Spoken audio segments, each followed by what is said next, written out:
The documentary world mourns the loss of a true visionary. Veteran filmmaker Gilles Blais has passed away at the age of 84, leaving behind a legacy of powerful storytelling that captured the pulse of society. But here's where it gets intriguing. His work didn't just observe, it challenged and provoked, making viewers rethink their own worldviews. And this is the part most people miss. These films weren't mere entertainment. They were calls to action on issues that still resonate today, from environmental crises to political divisions.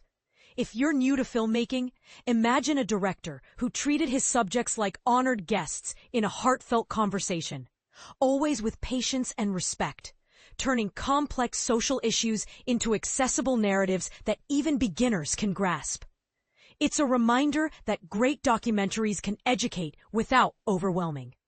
Gilles Blais, a longtime creative force at Canada's National Film Board, the NFB, a government-funded organization dedicated to producing innovative films that reflect Canadian culture and global concerns, died on October 17th. The NFB didn't specify the cause of his passing, but in their tribute, they highlighted his unique approach. Gilles Blais stood as a genuine chronicler of human experiences, not only within Quebec, but across Canada and internationally, stated Suzanne Guevremont, the NFB's Government Film Commissioner and Chairperson. He will be remembered as a reflective storyteller, meticulously tuned into his topics, and celebrated for his profound empathy and endurance. These traits positioned him as an exceptional filmmaker. Blais's journey with the NFB spanned from 1965 to 1997, during which he crafted documentaries that often anticipated societal shifts. One standout example is his 1971 environmental piece, Water, Water Everywhere, a haunting exploration of ocean pollution that zoomed into the tragedy of a trout succumbing in contaminated waters.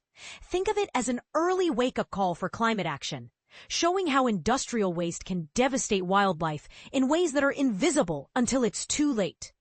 Then there's Sophie Wollock's newspaper from 1979, which amplified the voices of English-speaking Quebecers resisting the push for Quebec's independence from Canada, viewed through the lens of a local Montreal newspaper. This film delved into the tensions of cultural identity, a topic that's still hotly debated. Could giving voice to minorities in such movements really? Blais returned to Quebec's independence debates in 1997 with Le Grand Silence, a deep dive into the contentious 1995 referendum where French-speaking residents voted on separating from Canada. This documentary stirred the pot by examining the silence and unspoken fears surrounding such a pivotal moment in history. And don't forget Joseph K., the Numbered Man from 1991. A dramatic warning about the dangers of pervasive government surveillance on everyday citizens. It's like a fictional cautionary tale that feels eerily prophetic in today's world of digital privacy concerns. Blais didn't shy away from bold statements. His work often hinted that unchecked monitoring could erode personal freedoms.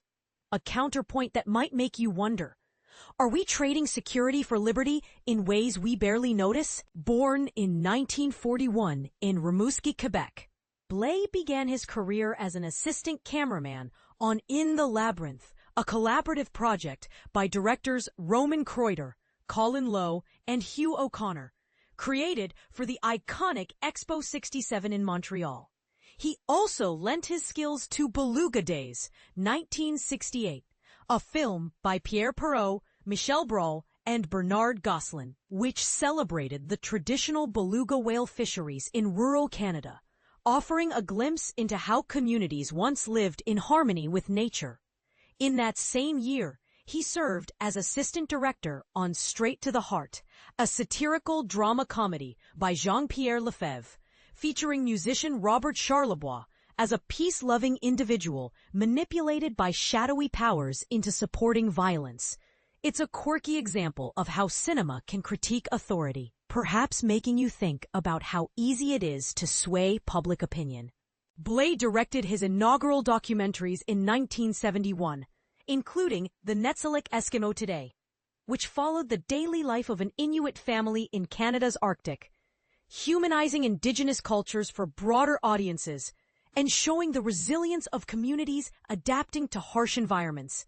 From 1971 to 1974, he established a video production team in Tunisia, and in 1977, he advised on 8 United Nations films about human settlements in Africa, broadening his impact to international development issues. His NFB portfolio also featured The Port of Montreal, 1975, highlighting the bustling hub of trade and culture. Soils of Canada, 1978, an educational look at the country's diverse landscapes and agricultural foundations. The Followers, 1981, a tender portrait of young Hare Krishna devotees in Quebec, seeking spiritual renewal amid societal changes. And Les Illusions Tranquilles, 1984, exploring quiet illusions in everyday life. Even after stepping back from the NFB, Blais continued to inspire. In 1994, he helmed The Engagement, a heartfelt story of performers with intellectual disabilities, venturing beyond their comfort zones to produce a French theater show, proving that art can empower the marginalized. By 2005, he created Conventum, a celebratory documentary marking 50 years of Quebec's Quiet Revolution, a transformative 1960s push toward modernity as old Catholic Church traditions faded, embracing progressive reforms that reshaped the province. Blais's films often touched on divisive topics like nationalism and surveillance, sparking debates on whether such documentaries can truly drive change or if they merely reflect the status quo. For instance, his take on Quebec's independence might leave you questioning, should regions have the right to secede, or does that threaten national unity? And in an era of constant digital oversight, does Joseph K. still resonate? Do you believe privacy is a right worth fighting for? What do you think? Can filmmakers like Blais shape history, or do they just document it? Share your opinions below. Do you agree with his perspectives, or do they challenge yours? We'd love to hear from you in the comments.